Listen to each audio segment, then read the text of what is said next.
به نام خدا، سید هادی بیننده هستم از گروه PT پلاس. امیدوارم حالتون خوب باشه. در خدمتتون هستم با قسمت 4 از سری Pronunciation Rules. در راستای مقوله Connected Speech ما در 3 جلسه قبل به طریقه صحیح و پیشرفته‌تر لینک کردن تلفظ لغات در حالت خاص صحبت کردیم. به طور خاص در مورد بحث Linking Consonant to Vowel، بحث Elision یا Deletion of Sounds و بحث Assimilation پرداختیم.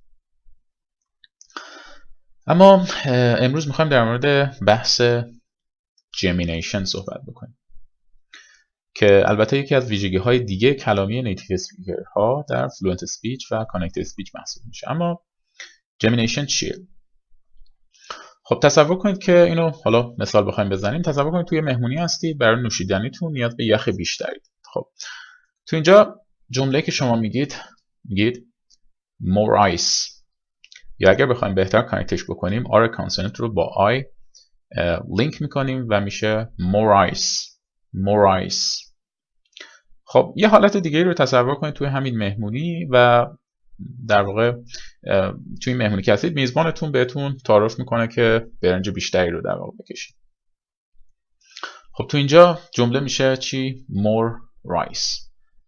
خب ما این رو توی بحث جمینیشن میگیم که این وقتی تلفظ میکنیم میگیم more rice.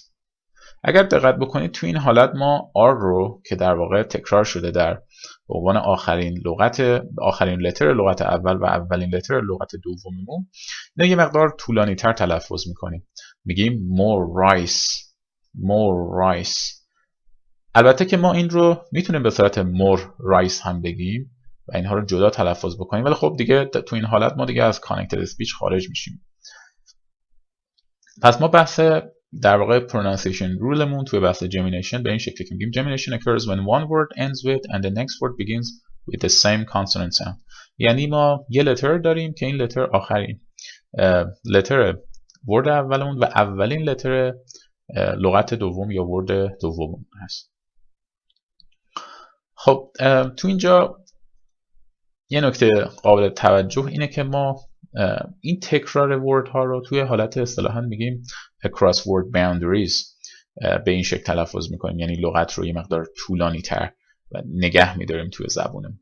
ولی اگر لغت به صورت داخل یک لغت باشه، اگر همونطور که نگاه میکنید توی لغت های مثل attitude، battle، attractive، ما اینها رو با اینکه دوتا تی هستش ولی مشابه یه دونه تی تلفظ میکنیم، یعنی این تی رو نگهش نمیداریم.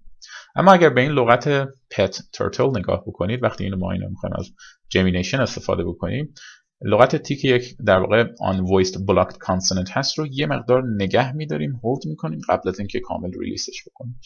پس تلفظش میشه چیزی شبیه pet turtle.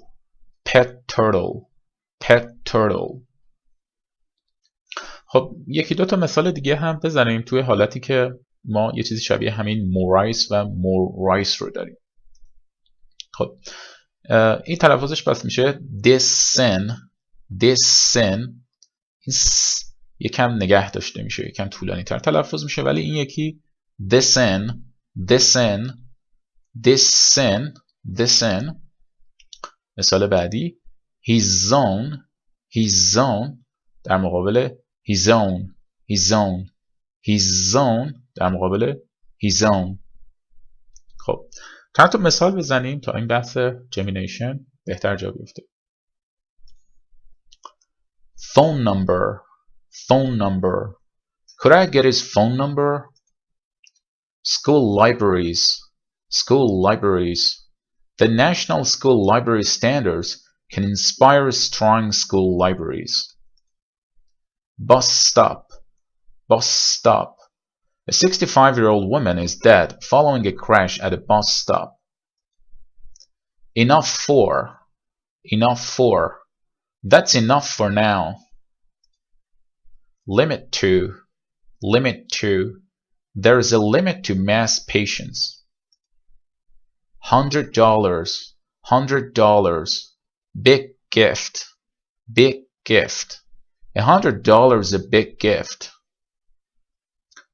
خب اما ما یه استثنایی هم داریم توی بحث gemination در مورد کانسوننت ها و استثنامون میشه چ و ج، فونیم چ و تو این حالت دقت بکنیم که با اینکه این حالت رخ میده ما اینها رو به صورت جدا تلفظ میکنیم. به عنوان مثال میگیم orange juice orange juice I'll have some orange juice please یا orange jar where is the orange jar which chair would you like to sit in which chapter should we study خب ما بحث جمینیشن رو گفتیم که بیشتر پس توی across word boundaries اتفاق میفته و داخل خود یک لغت اتفاق نمیفته. اما ما تو جلسه بعدی انشالله در مورد بحث جمینیشن توی assimilation موقعی که assimilation رخ میده بیشتر صحبت میکنیم. خب امیدوارم که بحث امروز براتون مفید بوده باشه و ممنون از اینکه وقتتون رو در اختیار من گذاشتید.